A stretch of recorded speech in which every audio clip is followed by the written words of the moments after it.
예수께서는 가나 혼인잔치에서 첫 번째 이적을 행하셨습니다.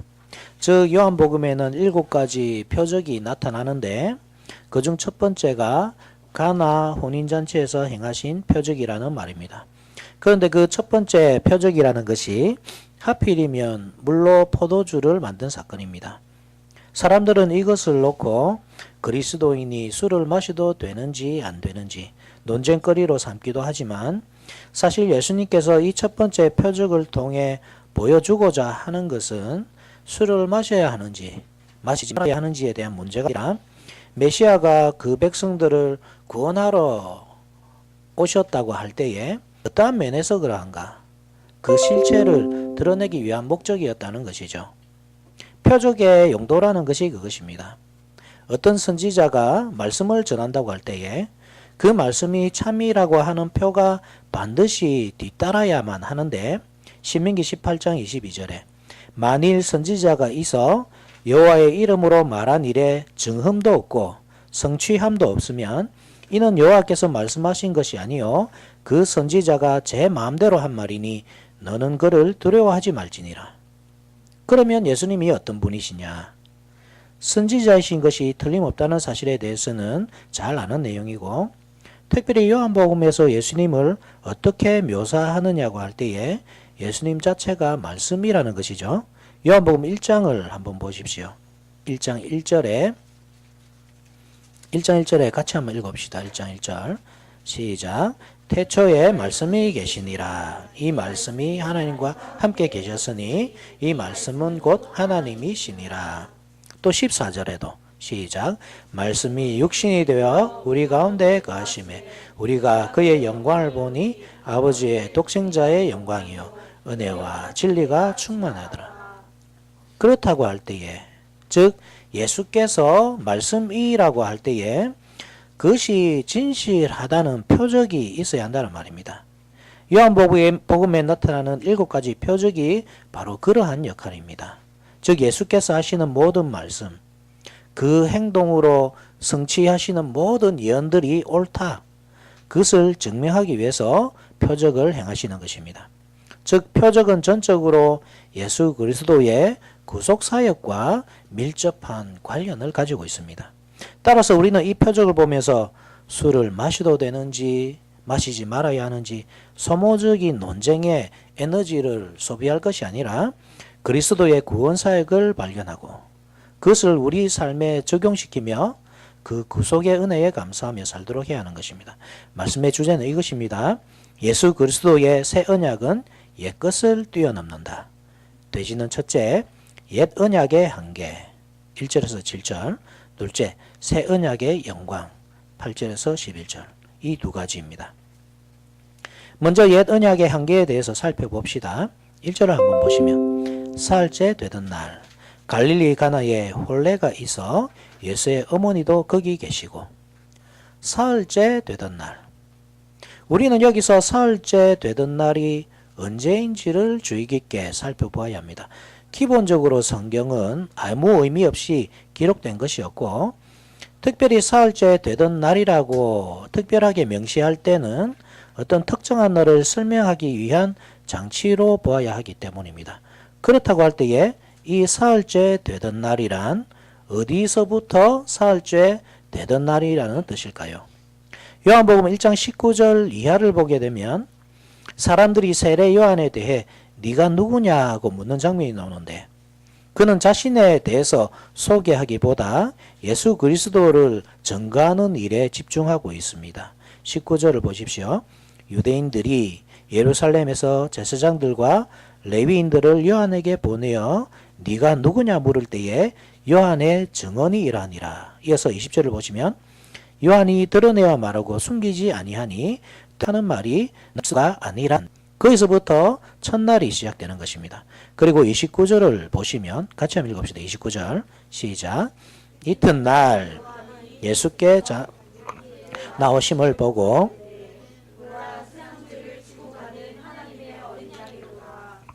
이튿날이 나오죠. 그것은 둘째 날입니다. 둘째 날에도 예수님에 대한 증거가 있고 또 35절을 보십시오. 35절 시작. 요한이 두 사람과 함께 썼다가 예수께서 그니심을 보고 말하되 보라 하나님의 어린 양이로다. 또 이튿날, 이 말은 첫째 날로부터 셋째 날이라는 뜻이겠죠. 또 43절에 시작.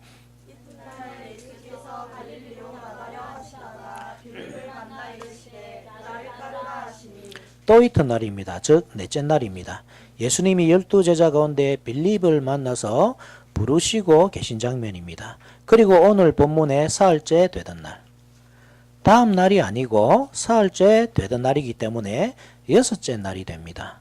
이어서 12절을 한번 보십시오. 그러면 2장 12절.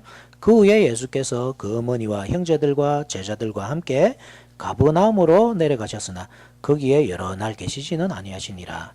여기서 그 후에는 일곱째 날입니다.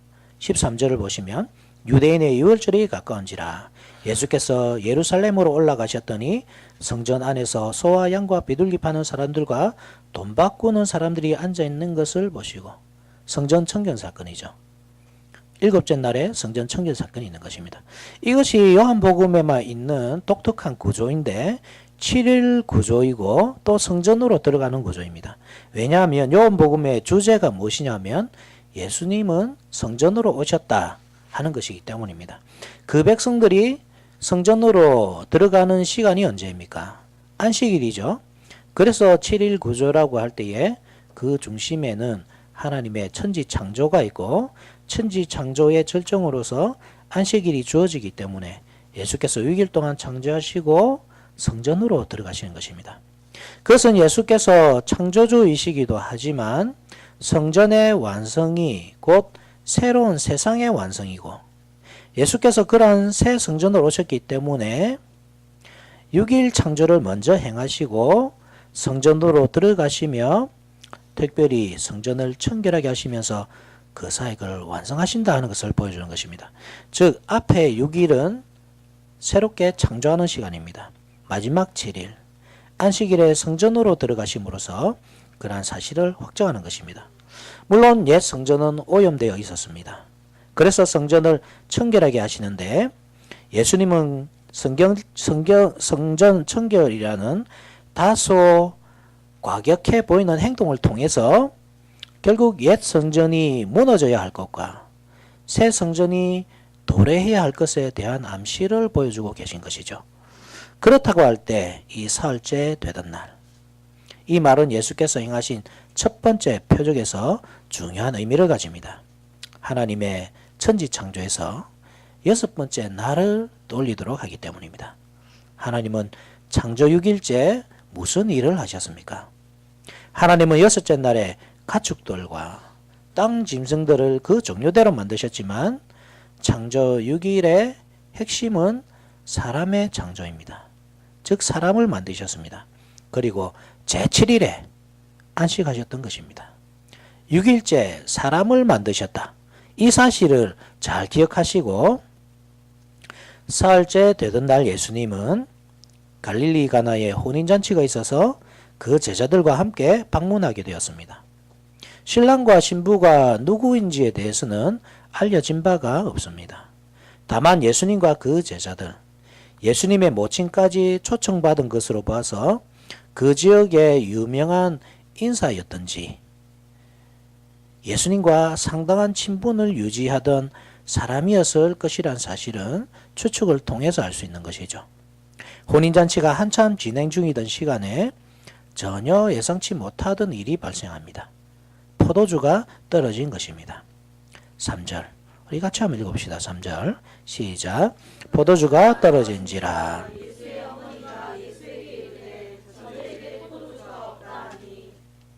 당시 혼인 예식에서 포도주가 중요한 역할을 하였고 그것이 손님들에게 제대로 접대가 되지 않았을 때 혼주는 물론 신랑 신부까지 평생 수치를 안고 살아야 한다는 부담은 있었겠지만 그것이 그렇다고 해서 그것이 예수님께 도움을 요청할 일은 아니었습니다. 분명 그 잔치를 주관하는 혼주가 따로 있습니다. 그가 누구인지 알 수 없고 예수님과 가까운 사이일 수는 있어도 그 결혼식의 책임이 예수님께 있지는 않는 것입니다. 그런데 예수님의 어머니는 그 문제를 예수님께 말씀드렸습니다. 그에 대한 예수님의 반응은 4절에 예수께서 이르시되 여자여 나와 무슨 상관이 있나이까? 내 때가 아직 이르지 아니하였나이다. 우리 문화에서 볼 때에 어머니에 대한 예수님의 반응은 고개를 갸우뚱하게 만드는 것입니다. 자기 어머니에게 저렇게 말해도 되나? 어떻게 어머니를 여자여라고 부를 수가 있지? 물론 우리와 아주 먼 고대 이스라엘의 문화라고 해서 다른 것은 아닙니다. 자기 어머니를 그렇게 부르는 사람은 아무도 없습니다. 그런데 왜 예수께서는 어머니를 남 부르듯 하고 계신 것입니까?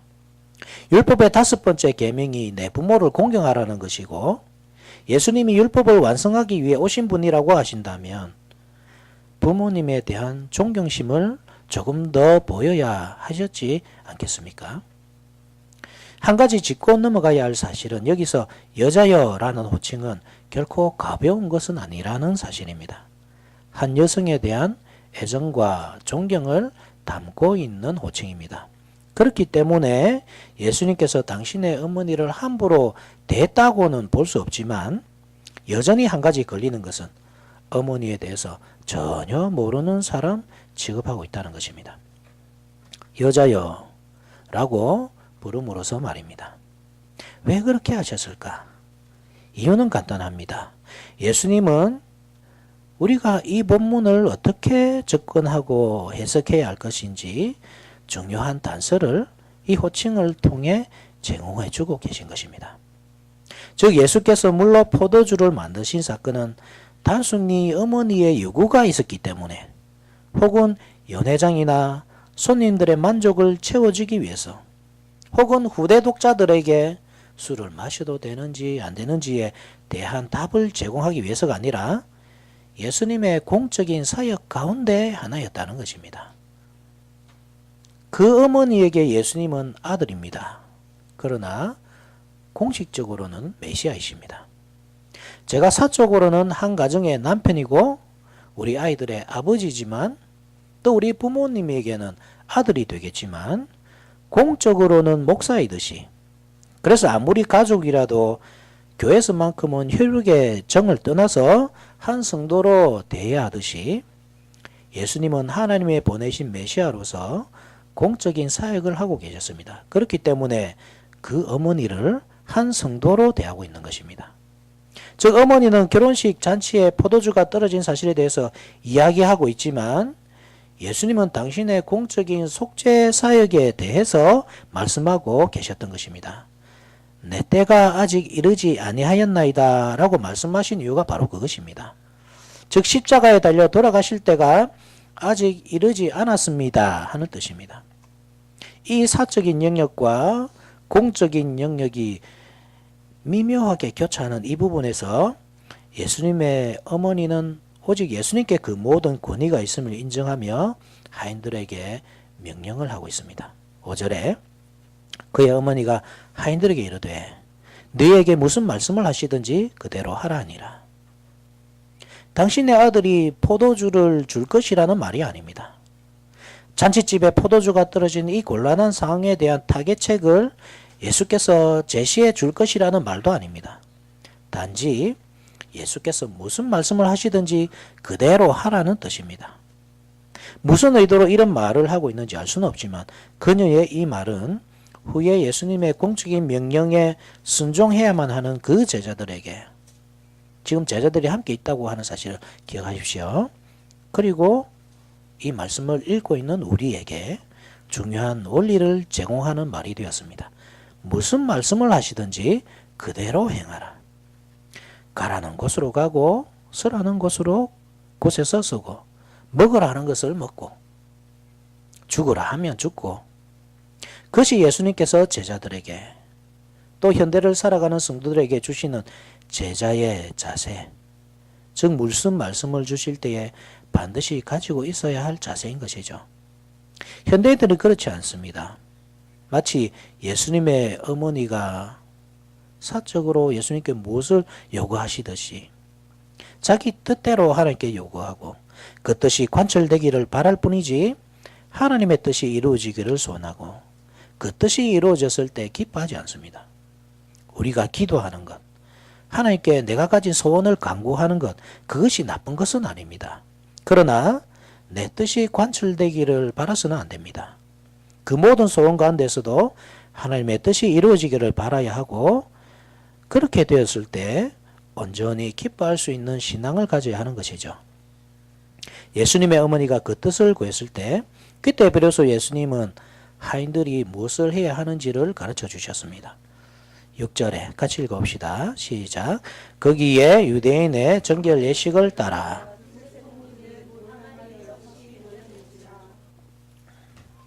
혼인여식장에는 돌 항아리 6개가 놓여 있었습니다. 상징적인 숫자죠. 이 말씀이 6일째 일어난 사건에 대한 기록이고, 그것이 천지창조 6일, 즉 사람이 창조된 날과 관련이 있다는 사실을 기억하시고, 하필 돌 항아리도 6개가 놓여 있었습니다.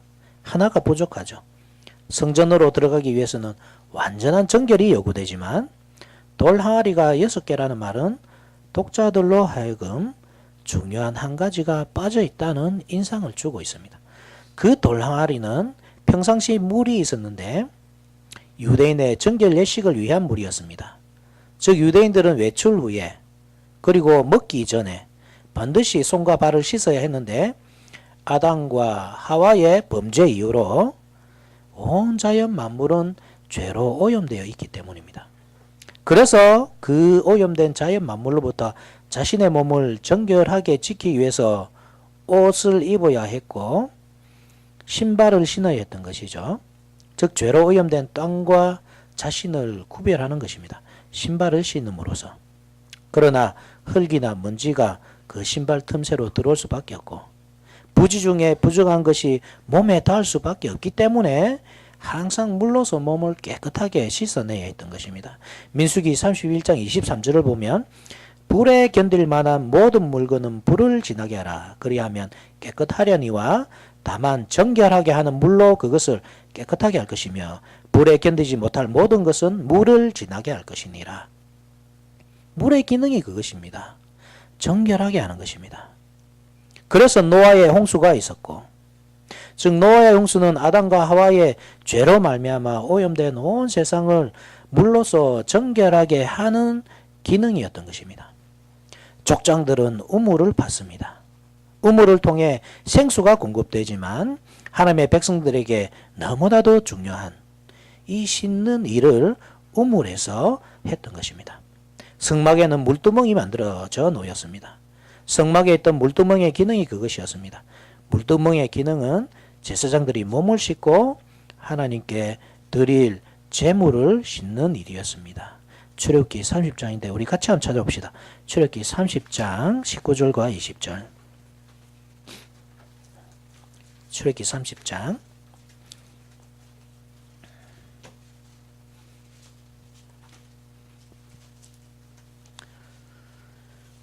자, 같이 한번 읽읍시다. 19절과 20절, 30장 19절과 20절. 시작. 아론과 그의 아들들이 그 두멍에서 수족을 씻되 그들이 회막에 들어갈 때에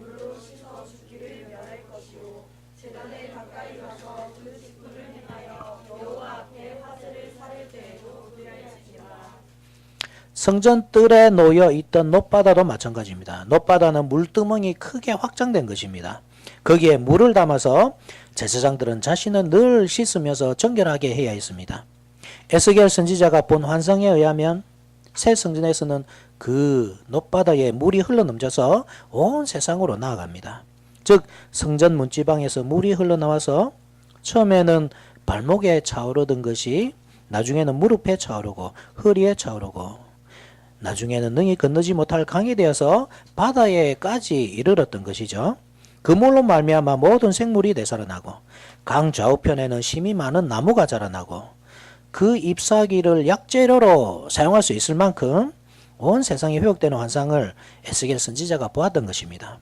그 물이 바로 성전의 놋바다에서 흘러나왔다는 말입니다. 물론 생명수 개념이지만 동시에 정결하게 씻는 온 세상을 부정으로부터 깨끗하게 하는 기능을 하였던 것이죠. 이렇듯 정결하게 자신을 씻는 일은 온 이스라엘 백성들에게 너무나도 중요한 일이었습니다. 레위기 22장 같이 한번 찾아봅시다. 레위기 22장. 레위기 22장 1절에서 7절.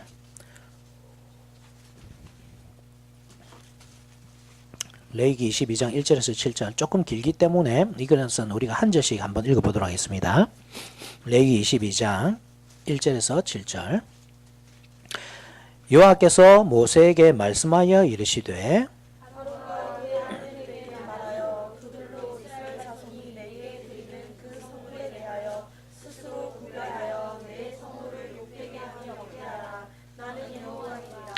그들에게 이르라 누구든지 내 자손 중에 대대로 그의 몸이 부정하면서도 이스라엘 자손이 구별하여 여호와께 드리는 성물에 가까이 하는 자는 내 앞에서 끊어지리라. 나는 여호와이니라.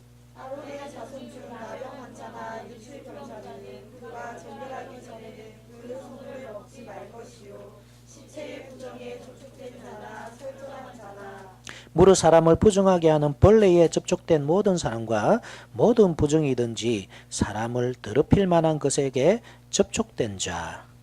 이런 것에 접촉된 자는 저녁까지 부정하니 그의 몸을 물로 씻지 아니하면 그 성물을 먹지 못할지며. 다 같이 해질 때까야 정하리니 그 후에야 그 성물을 먹을 것이니라. 이는 자기의 음식이 됨이니라. 결혼 예식장에 돌 항아리가 있었다는 말이 바로 그런 뜻입니다. 손님들의 정결례를 위해 주인이 미리 준비한 씻는 용도의 물이었습니다. 집으로 초청받은 손님들이 먼저 손과 발을 씻을 수 있도록, 그래서 혼인예식을 정결한 가운데서 행하며 무엇보다 먹기 전에 씻음으로써 스스로 부정을 입지 않도록 결혼 예식을 정결한 가운데서 참여할 수 있도록 배려하는 것이었습니다. 그런데 그 항아리가 비어 있었고 예수님은 그 돌 항아리를 물로 채우라고 하시는 것입니다. 7절에 예수께서 그들에게 이르시되 항아리에 물을 채우라 하신즉 아기까지 채우니. 그 항아리가 얼마나 그 자리에 오랫동안 있었는지 우리는 알지 못하지만 사람들의 정결례를 위한 그 역할이 과거로부터 계속 지속되어져 왔고 또 앞으로도 지속될 것을 기대된다고 하는 사실만큼은 알 수 있습니다. 그렇기 때문에 그 재질이 반영구적인 돌이었던 것이고 한때 물이 그 아기까지 차서 찰랑거렸을 그 자리가 비어 있었던 것입니다. 두세 통 드는 이라고 할 때 그것은 대략 500 내지 600리터쯤 되는 양인데 처음에는 그만한 양이 돌 항아리에 가득 차 있었겠지만 잔치집 손님들이 정결을 위해 자신의 손과 발을 씻는데 다 썼기 때문에 비어 있었던 것이죠. 그것이 보여주는 것이 물의 한계성입니다. 즉 옛 언약의 한계성입니다. 사람은 항상 하나님 앞에서 정결을 유지해야 하기 때문에 조그마한 부정도 용납해서는 안 되고 심지어 그것에 접촉하기만 해도 그 부정이 몸에 옮기 때문에 반드시 매일매일 씻어내야 했던 것입니다. 그러나 그것이 그 사람의 부정을 완전히 씻어내지는 못했습니다. 결국 물이 할 수 있는 역할이 겉으로 보이는 것, 단순히 몸에 묻은 오염 물질, 부정한 것의 흔적을 지우는 역할만을 할 수 있을 뿐이었고 그조차도 한 번으로는 만족할 수 없고 매일 반복되어야 하는 일이었기 때문입니다. 그렇게 한다고 해도 완전히 정결해질 수 없었기 때문에 부정한 것과 접촉한 사람은 하루 종일 부정한 채로 지내야 했고 해가 질 때야 비로소 그 정결이 회복될 수 있었던 것입니다. 아까 레위기 22장을 살펴봤지만 6절과 7절을 한 번 더 확인해 보면 곧 이런 것에 접촉된 자는 저녁까지 부정하니 그의 몸을 물로 씻지 아니하면 그 성물을 먹지 못할지며 해질 때야 정하리니 그 후에야 그 성물을 먹을 것이니라. 이는 자기의 음식이 됨이니라. 결국 물이 사람을 깨끗하게 할 수 없었던 것입니다. 아무리 깨끗한 물로 씻어도 사람의 죄는 씻을 수 없었고 언젠가 완전한 것이 올 때를 기다려야만 했던 것입니다. 하나님은 그 백성들에게 약속하셨고 그 백성들은 그 때를 바라보며 기다려야 했습니다. 무엇보다 온 우주에 타락을 불러온 아담의 죄가를 씻어내기 위해서는, 그래서 사람이 부정한 것에 닿기만 해도 부정하게 되는 그 모든 상황에서 회복되는 길은 자연 만물이 회복되는 방법밖에 없었고, 그것은 온 자연 만물을 부정하게 만든 아담의 죄의 파급력을 넘어서는 그 어떤 능력이 작용하야만 한다는 기대를 가지게 하였던 것입니다. 그것은 아담과 맺은 첫 언약을 넘어선 두 번째 언약입니다. 하나님은 여자의 후손을 보내주실 것을 약속하셨고, 그 약속은 바로 두 번째 아담으로 오신 예수 그리스도께서 성취하실 것입니다. 두 번째, 새 언약의 영광입니다. 8절을 보십시오. 같이 읽어봅시다. 시작. 이제는 떠서 연회장에게 갖다 주라 하시매 갖다 주었더니. 예수님은 정결례를 위해 놓여있던, 그러나 비어있던 돌 항아리 6에 물을 가득 채우도록 하셨고, 이제 그것을 떠서 연회장에게 갖다 주라고 하인들에게 명하십니다. 하인들은 예수님의 명령에 순종하며 그것을 연회장에게 갖다 주었습니다. 9절에 연회장은 물로 된 포도주를 맛보고도 어디서 났는지 알지 못하되 물도온 하인들은 알더라. 연회장이 신랑을 불러 물은 어느새 포도주가 되어 있었습니다. 그것은 단순히 물이 예수 그리스도의 능력으로 어떤 화학작용을 일으켜서 포도주가 되었다. 그래서 난처한 상황에 처한 사람들을 구원해 주었다는 것이 아니라 거기에는 구속사적인 의미가 담겨져 있는데, 옛날 정결의식의 도구로 사용되던 물이 포도주가 됨으로써, 즉 포도주는 새로운 정결의식을 위한 도구입니다. 포도주가 예수 그리스도의 피를 상징한다는 사실을 염두에 두시고요. 마태복음 26장 27절 28절에 또 잔을 가지사 감사기도 하시고 그들에게 주시며 이르시되 너희가 다 이것을 마시라. 이것은 죄사함을 얻게 하려고 많은 사람을 위하여 흘리는 바 나의 피 곧 언약의 피니라. 옛날에는 물로 씻어서 정결케 하던 것을 예수 그리스도의 피로 씻어서 정결케 할 새 언약의 시대가 도래하였음을, 그 백성들이 손꼽아 기다리던 그 약속의 때가 이르렀음을 물을 포도주로 바꿈으로써 온 백성들에게 선언하고 계신 것입니다. 물은 사람의 겉만 깨끗하게 할 수 있지만 그리스도의 피는 그뿐만 아니라 사람의 가장 깊은 속마음까지 너무나 단단히 오염되어서 사람의 의지로는 어찌할 수 없는 그 깊은 내면까지 깨끗이 씻어내는 것입니다. 무엇보다 그 장소가 혼인잔치였다는 사실이 중요합니다. 혼인은 성경에서 종종 하나님과 사람 사이의 언약관계를 설명할 때 비유적으로 사용되던 것들입니다. 이사야 54장 5절에 이는 너를 지으신 이가 내 남편이시라. 그의 이름은 만군의 여호와이시며 내 구속자는 이스라엘의 거룩한 이시라. 그는 온 땅의 하나님이라 일컬음을 받으실 것이라. 이사야 62장 5절에도 마치 청년이 처녀와 결혼한 같이 내 아들들이 너를 취하겠고 신랑이 신부를 기뻐한 같이 내 하나님이 너를 기뻐하시리라. 뿐만 아니라 우리가 익숙하게 아는 이야기 중에 선지자 호세아와 엄녀 고멜의 결혼 이야기가 있죠. 하나님은 신부 이스라엘이 음행했다는 사실을 가르쳐 주시기 위해 선지자로 하여금 창녀 고멜과 결혼하도록 하였던 것입니다. 고멜은 호세아만 사랑하지 않았습니다. 계속 다른 남자와 더불어서 음행을 저질렀습니다. 그래도 이 선지자는 끝까지 포기하지 않고 고멜을 사랑하였던 것이죠. 그러한 호세아의 사랑, 엄녀를 향한 오래 참음이 바로 교회의 남편이신 하나님의 그 신부에 대한 감정이었던 것입니다. 그러한 사실을 강력하게 보여주시기 위해서 하나님은 호세아와 고멜의 혼인을 사용하신 것입니다. 신약에서도 그것은 마찬가지인데, 보통 예수 그리스도를 교회의 신랑이라고 하죠. 교회는 신부입니다. 그래서 예수 그리스도와 교회가 언약을 맺는 것을 혼인잔치로 비유를 합니다.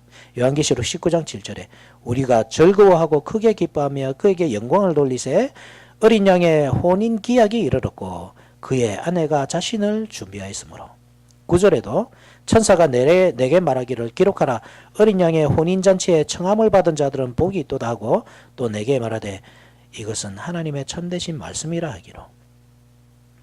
예수께서 혼인잔치에 참여하여 새 언약의 영광을 드러내시는 이유가 여기에 있습니다. 과거 이스라엘 백성들은 하나님과 언약을 맺었습니다. 즉 결혼하였습니다. 그러나 음녀 고멜과 같이 자기 남편 대신 하나님의 품을 떠나 음란하게 우상을 섬겼습니다. 배교하였습니다. 그것은 그들이 특별하게 악해서가 아닙니다. 인간의 한계성 때문입니다. 아담 이후로 완전히 타락해버린 그 본성을 버리지 못하는 인간의 한계성 때문에 그 언약이 유지되지 못하는 것입니다. 물론 하나님께서 그것을 유지하십니다. 과거에도 유지해 오셨고 앞으로도 유지할 것입니다. 그 의지가 담겨 있는 것, 그 의지를 가장 강력하게 보여주는 것이 바로 예수 그리스도의 희생입니다.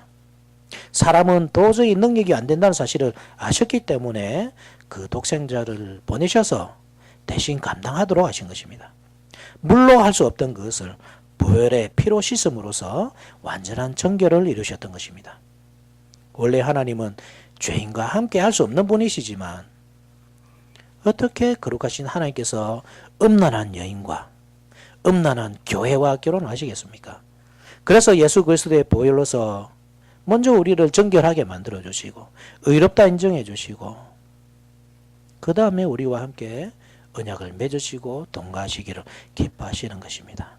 성령께서 우리를 성전으로 삼으시고 거하시는 것입니다. 연회장은 포도주의 맛을 보고서 깜짝 놀랐습니다. 사람들은 보통 좋은 포도주를 먼저 내고 손님들이 취한 다음에 그래서 좋고 나쁜 것을 능히 분간할 수 없을 그때에 더 좋은 것을 낸다는 말입니다.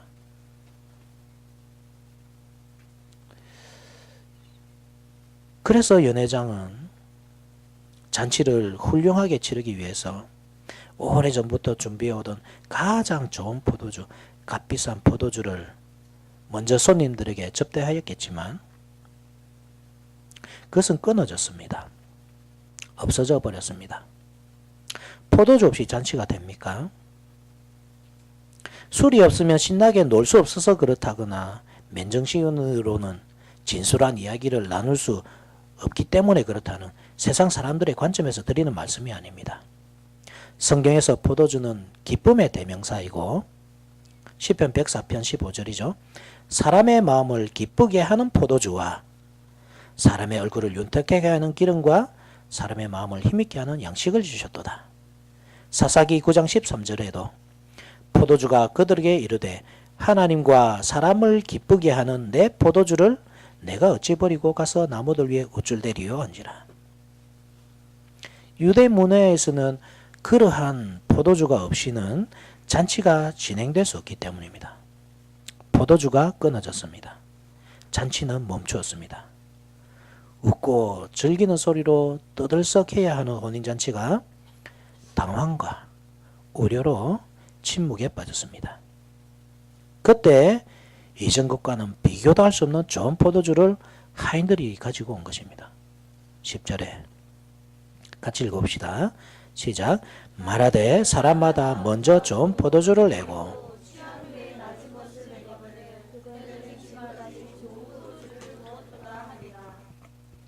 새 포도주로 인해서 멈췄던 잔치는 계속 진행될 수 있었습니다. 신랑과 신부의 결합이 완성될 수 있었습니다.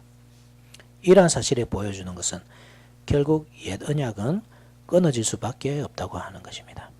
그 백성들의 죄가 아무리 씻어내고 또 씻어내어도 정결하게 되지 못하는 그 죄성이 결국 짐승의 피를 마르게 만들 것이기 때문입니다.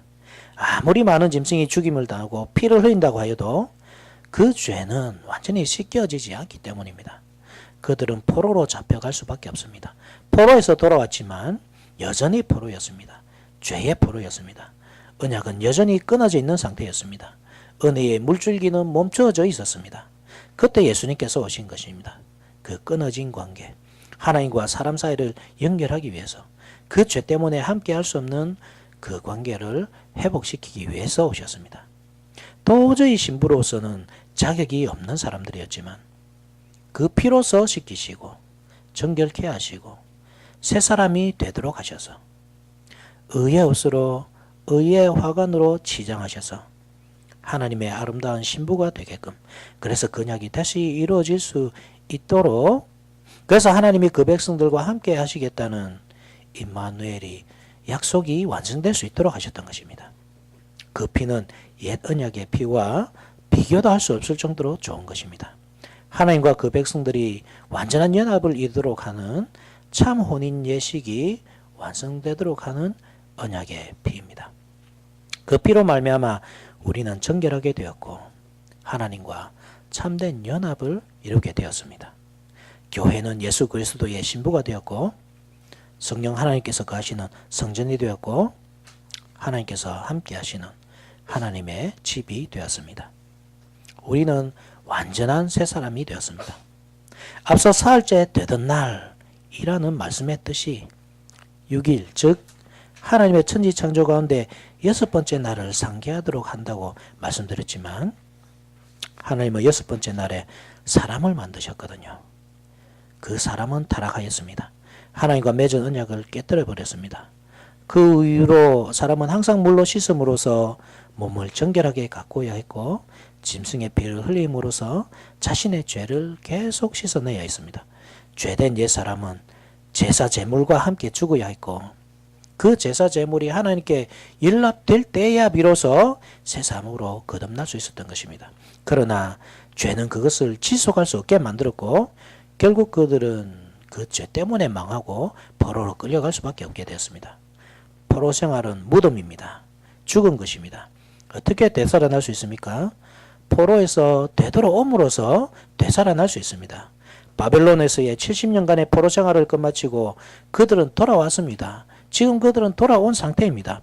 그러나 여전히 포로의 신분이었습니다.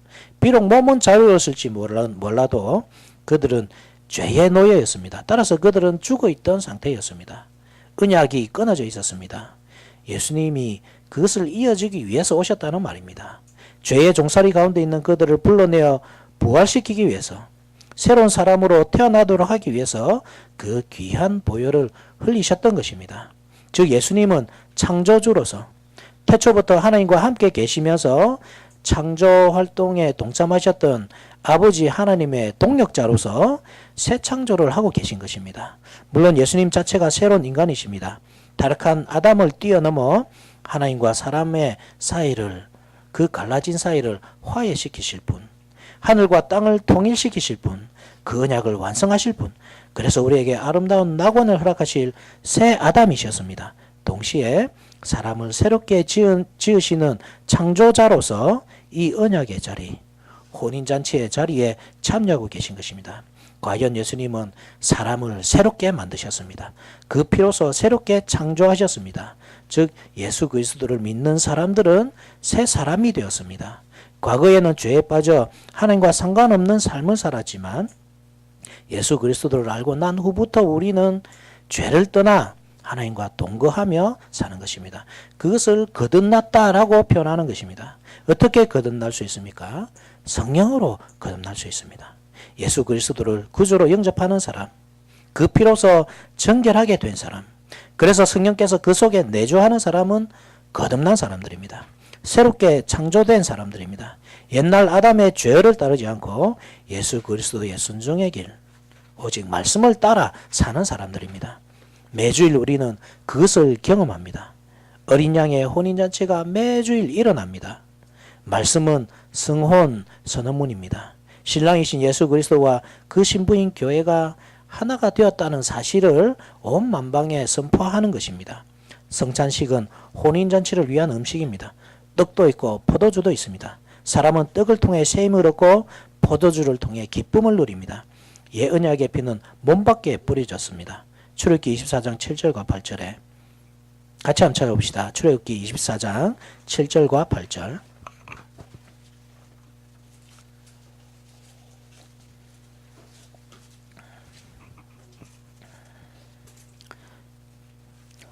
한 목소리로 한번 읽어봅시다. 출애굽기 24장 7절과 8절 시작. 언약서를 가져다가 백성에게 낭독하여 듣게 하니 그들이 이르되 여호와의 모든 말씀을 우리가 준행하리이다.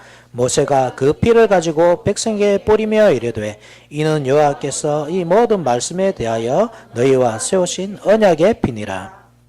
이렇게 몸밖에 피가 뿌려졌습니다. 그러나 새 언약의 피는 우리가 마심으로써 우리의 몸속에 뿌려집니다. 또 잔을 가지사 감사 기도하시고 그들에게 주시며 이르시되 너희가 다 이것을 마시라. 이것은 죄사함을 얻게 하려고 많은 사람을 위하여 흘리는 바 나의 피 곧 언약의 피니라. 마태복음 26장 27절과 28절. 몸밖에 뿌려지는 피가 몸밖에 있는 죄만을 씻어내듯이 몸속에 뿌려진 피는 몸속에 있는 죄까지 가장 깊숙한 내면의 악한 생각과 죄의 본성, 원죄와 죄의 씨앗까지 완전히 씻어냅니다. 그것을 위해 예수님은 7번째 돌 항아리가 되셨고 우리를 위해 그 항아리를 깨뜨리시고 모든 물과 피를 흘려 주셨습니다. 즉 포도주를 공급해 주셨습니다. 그 돌 항아리는 아무리 퍼내고 퍼내어도 결코 마르는 법이 없습니다. 온 세상 모든 사람이 마시고 자신의 몸을 다 씻어도 남음이 있는 것입니다. 우리는 여기서 만족을 누려야 합니다. 세상의 것에 목이 말라서 이 좋은 것을 멀리하는 우를 범하지 말아야 합니다. 그런데 사람들은 때때로 옛것에 취해서 새 포도주의 탁월함을 깨닫지 못하는 것이죠.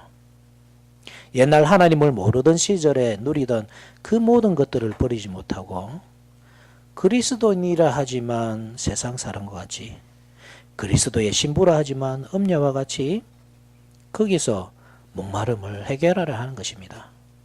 그것을 목마름을 해결해 주지 않습니다. 우리가 붙잡고 놓지 못하는 그것이 돈이나 명예나 명성이나 크고 높고 값비싼 그것이 참된 것이 아닙니다.